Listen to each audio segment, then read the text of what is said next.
Hi everybody, it's Brad here from T.CON, and today we're going to take a look at another scenario.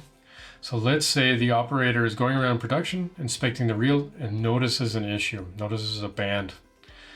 And so they want to take a look at the data which the system is providing.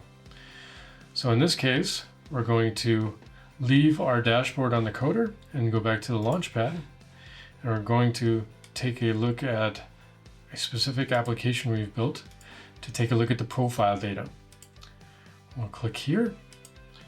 We have a standard view for this. We'll just select this. And as you can see, we have a heat map of the quality data that has been recorded by the system.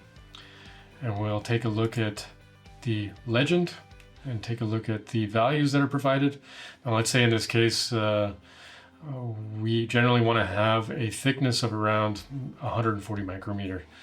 But in this case, you can see that there's a certain band here in the middle, which is much higher than that.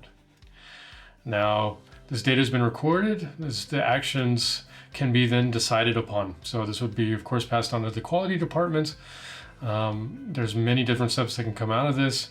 For example, how to repair this issue. Maybe there's perhaps too much glue being applied to this one area. That's why the band is there. So maybe some kind of injector needs to be cleaned.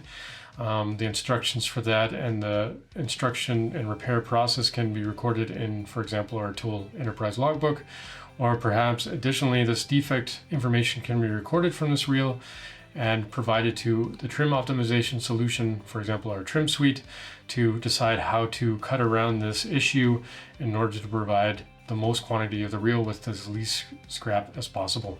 So there's many different steps, but there's various different tools and ways to look at very specific quality features and details for the paper, packaging, and reel production industries.